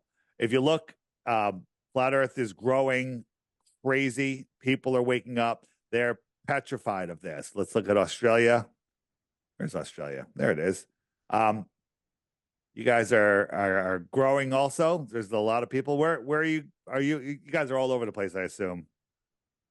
I'm in Melbourne, Darrington, Melbourne, Yep. and Nick, who's also on the call, and Tom's up in Byron Bay, which is on the east coast, up a bit north. Yeah. So I mean, and these dots, by the way, there's 176,000 people now. Those are only the people that have my app, right? This New Zealand. Yep. So I think that's less than 1% of the flat earthers. This is the genie's out of the bottle.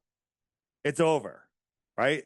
We just need to spread this word because, when I first found out about flat earth, I was like, well, there's nothing we can do. We're just, it's too big of a thing. And the opposite is true. When we unplug, one person unplugging is like a million. It's so important. Like one person with the truth can overpower all of the darkness, all of the nonsense. So together, as we all wake up to this and unplug from it, they'll just fizzle away and die. They'll just fizzle away and die. If we give them energy, they can't create. They need us to create for them. That's my opinion. I think that the people, or if you can call them that are running this world, they've lost their soul. They've sold their souls or whatever it is, and they need us to create their world for us. So if we focus on a negative outcome to everything, we're going to create that for them. It's good to see what they're trying to do and then go, okay, well, I'm going the other way. When you see something you hate, you go the other way. Hey, I don't like that. I like that. Go that way. Don't go that way. That's crazy. So they're trying to control our minds. Govern the mind. Ment is the mind. Okay. They're trying to control us. And, when we take back our freedom, when we step back into nature, when we understand who we are, they can't control us. So that's why. And this is, people, Dave, there's child trafficking, there's cancer, there's all of this stuff, the medical freedom. And yeah, that's all important. And it's all, everybody has their place exposing the stuff. Why did I stick on flat earth? Because this is the foundation of all the lies, right? All of these blue dots, all of them, right, are awake and aware to the lies. And that is the key to our freedom. The truth will set us free. And it's important to know, all the work Tom's done and all the other people in the medical freedom. That's real important to know, but it's the foundation. I'm working on the foundation. If you're not standing on solid ground, you're spinning out of control, lost in space, how well can you function fighting these other things?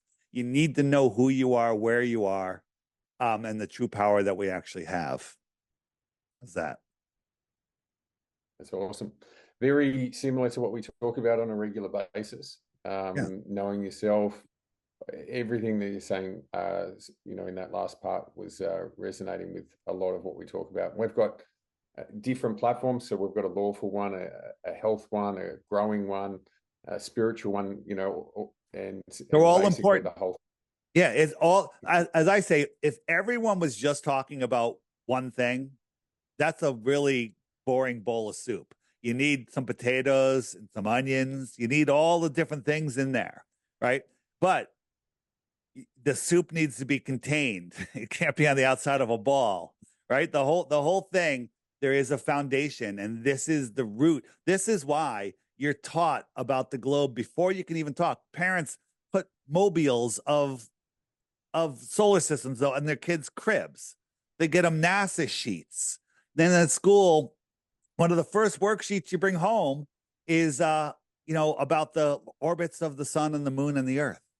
And they got a globe in the class. And and in all of the movies and the kids shows, they're all about the globe. So why do they do that? And it's because they need to build that foundation, because if you're lost in that model, you're living in their fake world, you now have to abide by their fake rules. Yeah.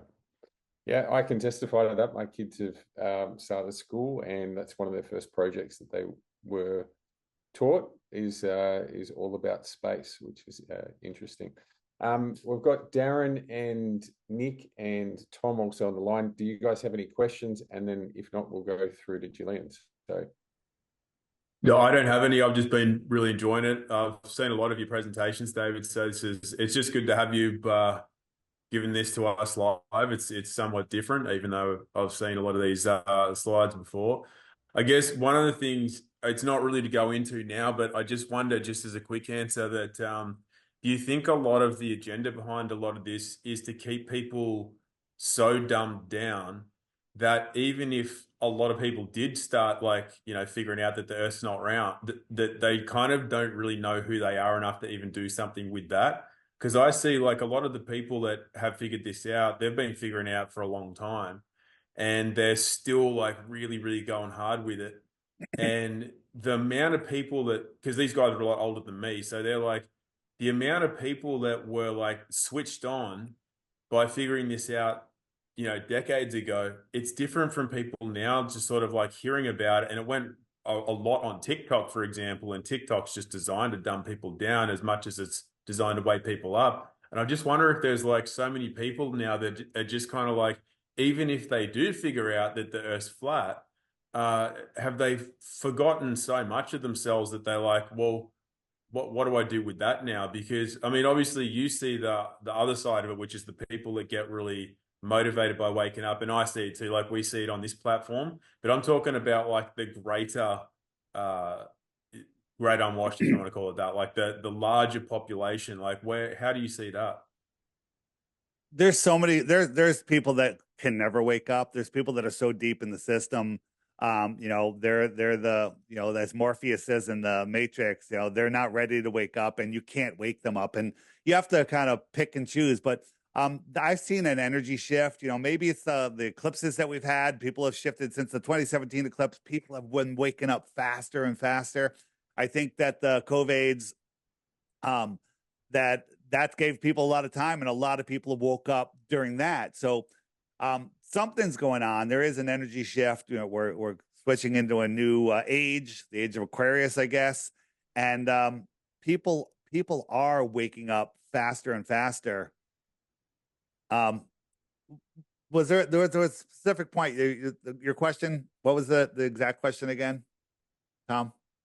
Well, more just that while there's been, so how for example, in 2017, roughly, there was heaps of trending YouTube videos on flat Earth, and it was actually being pushed by the algorithm, and then it just got cut right out. Yeah. And I wonder though if a lot of what's being put out now is just to confuse people so much that even if they do come to the realization that the Earth's flat, they're too disconnected from themselves to even do anything with that information.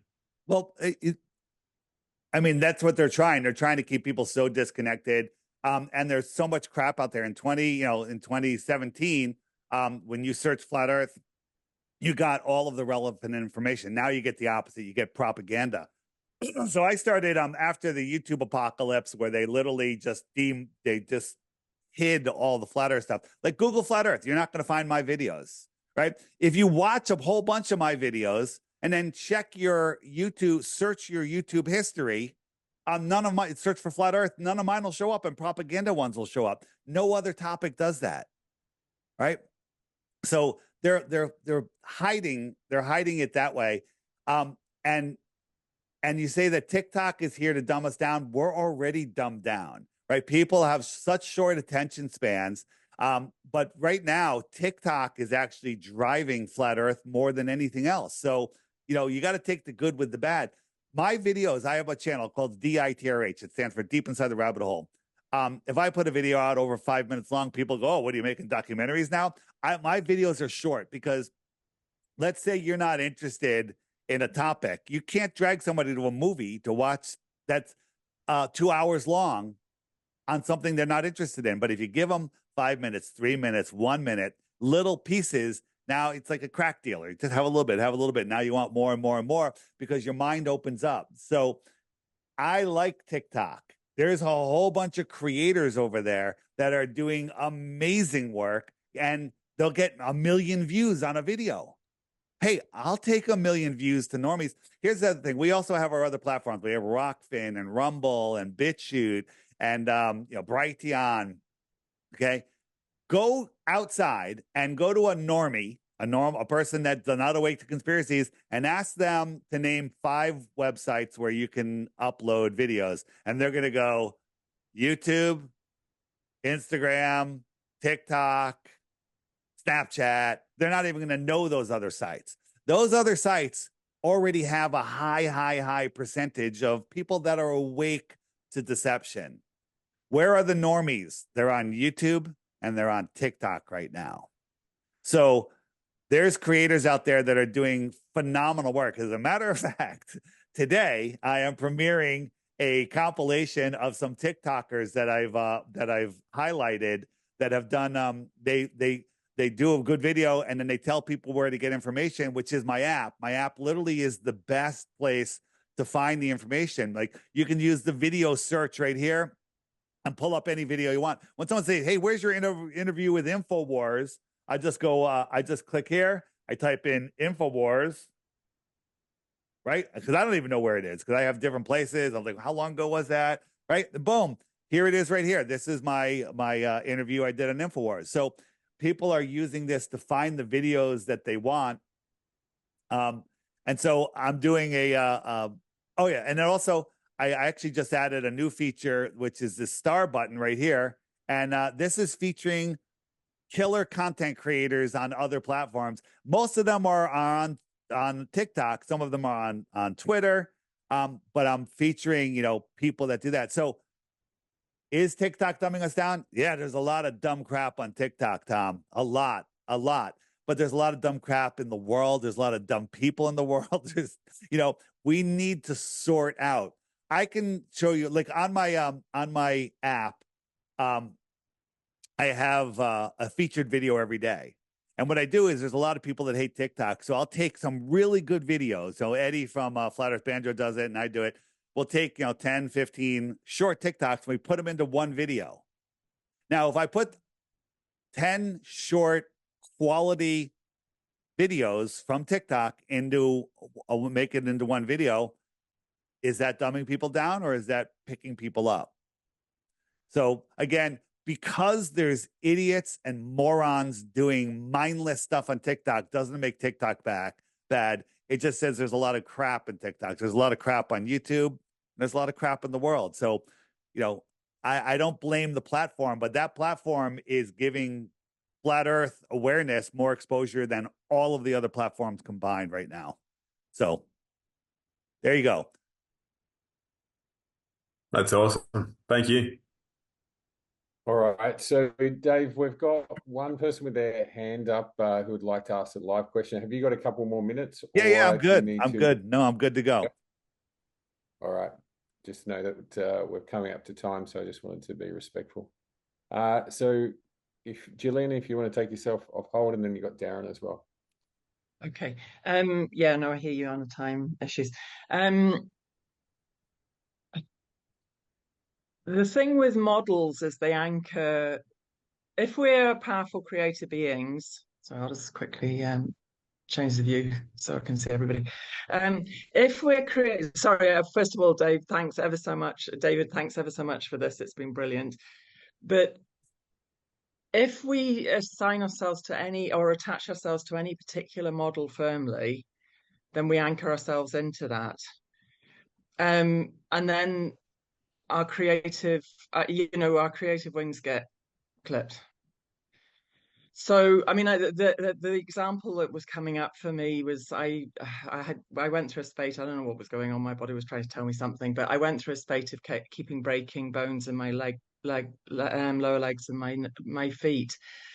And one of the times I've got concrete steps at my back door, and I tripped and I clacked into them, and it was weird because I could feel bones breaking in my feet and the body of my feet, but my big toe, for some reason or other, my big toe, I could feel it was broken, and I decided I was not going to have a broken big toe. So I could see the bruising coming up on the big toe, and it's starting to swell. And I decided I was not going to have a broken big toe, and I could literally see the bruising track back again. It was the weirdest thing because I've got a sort of a very heavy scientific background, so every now and then I'm sitting there, oh, I'm imagining this, but no, I wasn't. It happened. And there's other things like that. There's other silly little things because most of the stuff I don't notice. But so I mean, so I just kind of been watching these narratives, and I love the detail you give and everything, David. But it's just I also see people get really, but yeah, the Earth is this shape and the Earth is that shape, and either way, I feel like it's containing us too much. You're muted still. Sorry, David, you're still muted.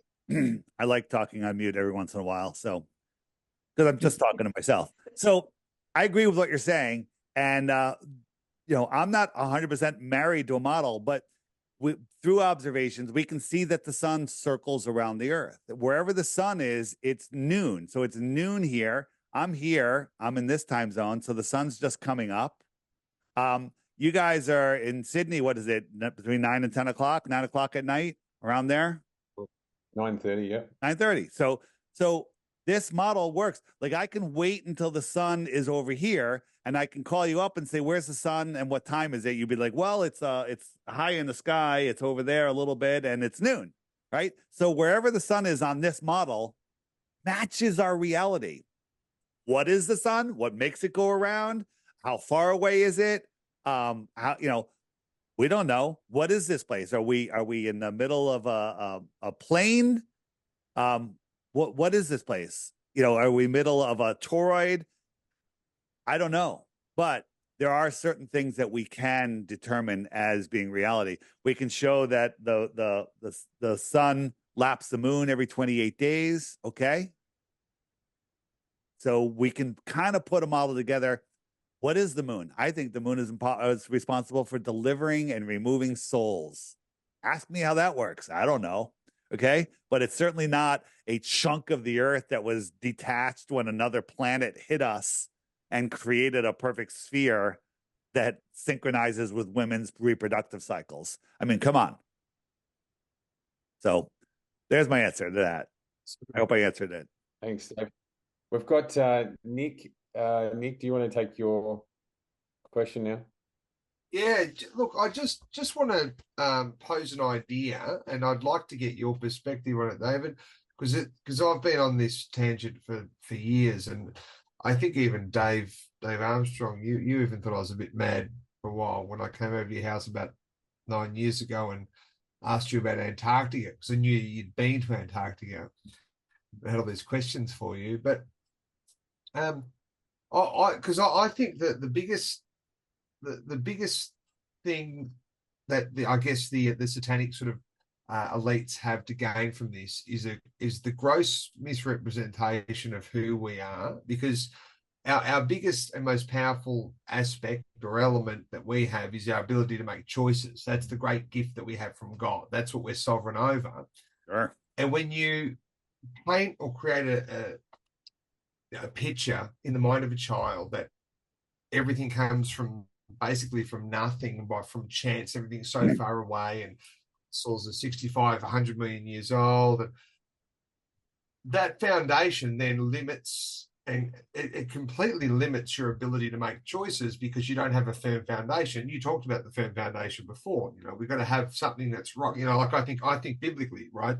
The wise man builds his house upon the rock. The rock's the truth. It's the thing that doesn't change. It's always the same. But they give you this sandy foundation that's always changing and expanding. And when we're built on that, we can't make good choices. There was actually a class action going in the USA with people with prisoners who had made bad decisions, who'd become Christians later on, but they were atheists before, and they've said that if I had have known about this, about Jesus and about God, and I had these principles, I never would have made the choices I made. But I believe that there was nothing after this, and there was no truth, and that so it's easy to manipulate someone, in my opinion, and manipulate their sovereign power to make choices if they believe that the whole of this reality is basically that we come from monkey, fish, frogs, and we have no real meaning and real purpose. If we were to believe that we are, you know, made in God's image, that the Spirit of God dwells within us, that we're connected to God, and we have all these other elements, everything becomes purposeful and meaningful. So I always looked at this geocentric model as just a trap to extort our decision making, to make us make the wrong decisions, because nothing really matters anymore. It's all by chance. I just want to get your perspective. 100%. You're singing my song. That's the truth. Yeah, because it's because they create this false world and this false foundation in the minds of the children, and that's how you know that because that's what they want. They want to get your children. They want to get the children, right? And that's what they do. It's dinosaurs. It's space.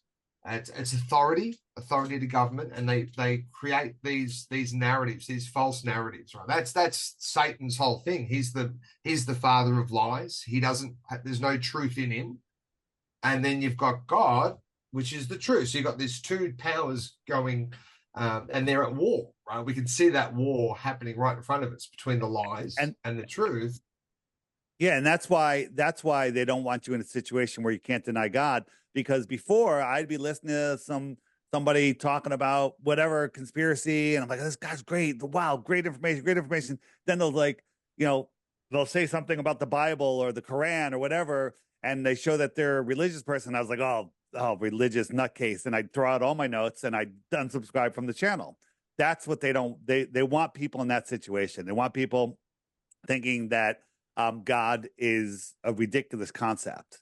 And there's a huge percentage of the world that is in that area of doubt, and flat Earth literally takes that all away. So I agree with everything that you're saying. That's the story. And again, pigeonholing ourselves into a solid model. We know that we don't know. We know how some of it works. Everything makes sense on a flat Earth. I offer 3 Bitcoins for 1 globe proof. Okay. You'll find stuff, hey, circumnavigation east and west works on a globe and works on a flat Earth the same, right?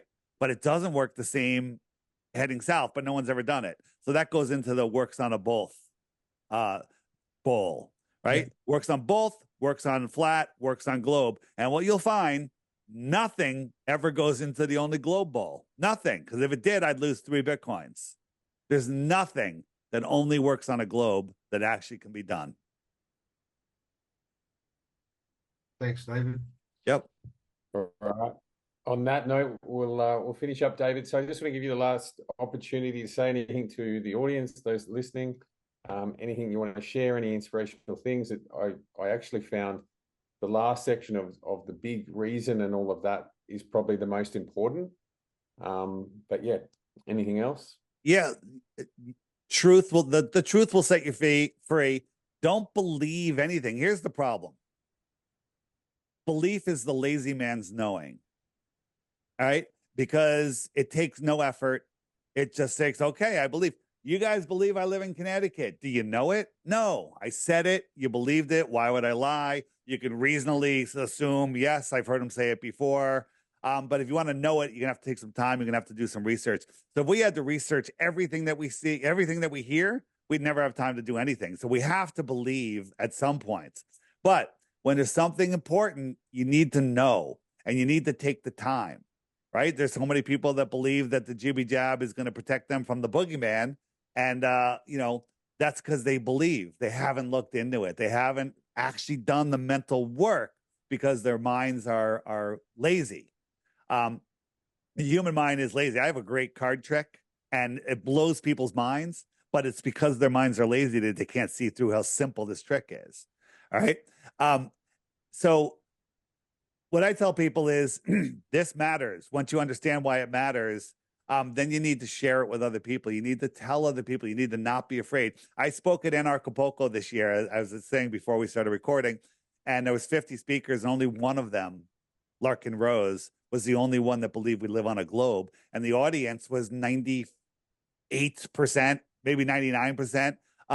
Globe deniers. I won't even call them flat earthers. They're like, no, it's not a globe. It is a level, horizontal, non-rotating plane. So it is important to get this message out because I know that when people wake up to this, they unplug from the helio-satanic system and they stop feeding it. And the faster people wake up, I used to wake people up to the Connecticut Sandy event, the New York event, the Boston Marathon. And I called it exposing the big three. The problem was people go right back to sleep. They're like, well, that was, there's some corruption and, but that's changed. The flat earth, once you do that, nobody leaves flat earth. Nobody. And that sounds like a cult, but it's actually a truth because when you see through the veil of the helio BS model, it frees your mind. And I've also seen people get depressed. When you're depressed, you might get into drugs or whatever. People have depression. And I think depression is your soul, your true self that knows the truth of this world is trying to talk to your mind, your incarnated avatar conscious mind. And when your mind is stuck in the news, which is being steered by the news, north, east, west, south news, all right, it's being steered and you're lost. If there's no communication there, then your soul gets depressed. And that I've seen people be lifted out of depression, lift out of drug addiction, alcoholism when they found flat earth, right? When they found flat earth, it literally says, yes, you get that thrill. And, I don't know a single flat earther that doesn't wake up every day knowing the earth is flat, thinking about it actively, living this life with wonderment, right? I am always in awe. I am never bored. The word bored, right? I'm sure it's the same for you guys. Anyone that's really awake, you're never bored, right? I used to remember like, I got a half hour before I could do this. I'll just flip through the channels on TV looking for nonsense. I watch Gilligan's Island and Lost in Space and, all of that nonsense, right? That doesn't exist anymore. I mean, there's no time. I actually wished, I said, I need more time to research. I need more time, I said. And then I discovered that you can watch things at double speed. I'm like, wow, now I can watch twice the amount of stuff in the same amount of time. I was like, I need more time. So I developed insomnia. So now I only sleep like 4 hours a night. Hey, I got more time. I'm not going to ask for more time because I do treasure my 4 or 5 hours of sleep. But, anything that you want, anything that you truly from the heart desire will come to you. And if you're living your life in fear, that's going to come to you. So I'm not afraid of anything. And I have a great outlook for the future. And the amount of people that are waking up now is growing so fast. And all I ask is that people don't hide. Oh, that's what I was saying. When in Acapulco, I said, how many of you raise your hand if you think the earth is a globe? Right? Because I was afraid. I said, raise your hand if you're a flat earther. A lot of people are like, I don't want to raise my hand. People are a little afraid, right? But only 3 or 4 people raised their hands. And one of them was my friend just busting my balls. But there was like a dozen globers in the back that were afraid to raise their hand. That is the biggest tide turn ever. It used to be flat earthers were afraid to admit it. Now globers are afraid to admit it, right? The tides have turned. right? The YouTube algorithm says, oh, no, flat Earth is going away. No one's really searching flat Earth. Bull crap. When flat Earth became the #1 search term on YouTube in 2017, they took down the scoreboard.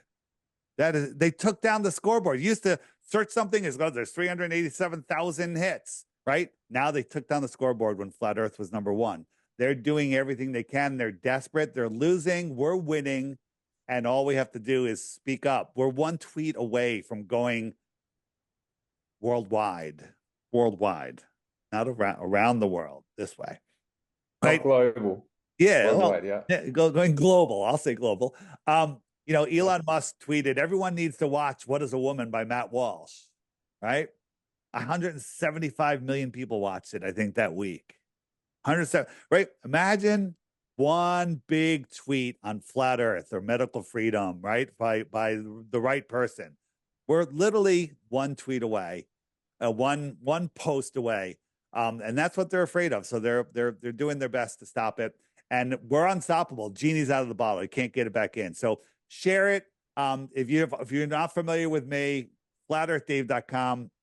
Subscribe to my YouTube channels there. I have a short video channel. I have my interviews channel. My app, it's $3. There's a subscription if you want to use some of the higher functions, but 95% of the app is $3 one-time charge, right? The subscription's $11 a year. It's pretty basic. And there's all sorts of stuff you can find. People like, oh, Dave, I'm a flat earther. I don't know. I have anyone to talk to. Like, go on the Friend Finder. You can find somebody that's right near you, and you can message them, and you can join groups and all sorts of stuff. And there's profiles, and literally people have been meeting and getting married and having children and best friends and meetups. There's all sorts of stuff on there. It's a great resource. Or just go to my website, scroll down to the crash course, click that, and there's a list of the most awesome flat Earth documentaries that you'll never find on YouTube yourself, unless you know the exact name. So just watch those. Watch them with the family. Watch them with anybody, right? Just share the information. That's all I say. And anybody that knows another podcast, you have a connection to a podcast, or you see a podcast that's like anti-flat Earth or whatever, let me know. Suggest that they have me on, and I can have this conversation with more and more people. So I think that's it. FlatEarthDave.com. Thanks, Dave. We're going to do a poll on our platform. We'll see. I'll send you an email as to how many flat earthers we've got to others, because it'll give us a percentage. Yeah, because I'm really interested to now know, because you asked me before we got on what percentage I reckon. I said I reckon we're over 50%, but I don't know. So it's going to be interesting to see what the poll says. And I'll let you know those results. I'll give you a link so you can become a member for free on here as well. But one thing that I want to close with, I love the fact that we don't know everything. I love the fact that there's a wonder to the world, that it's become a whole lot more interesting than what I ever thought it was. And to me, that's the exciting part. To me, life's now exciting, where before I found it pretty boring. So I love that aspect. So thanks so much. We really appreciate you taking the time. Yep. One last thing is, when you take that poll, if someone says they think it's a globe, they need to include why. Right? Okay. And that's the problem. And, and people, they need to include why, but on the app, if you click the frequently asked questions, they're like, well, what about satellites? What about eclipses? All of your questions are, I'm not even showing it. All of your questions are answered in the why, in the what about the lie. I mean, the why, the frequently asked questions section. So a lot of people will say, yes, it's a globe, but they don't know why. That's a religion. Awesome. Thanks so much again, mate. We really appreciate having you on, and would love to get you back another time as well. But it was so good. All right, we'll see you next time.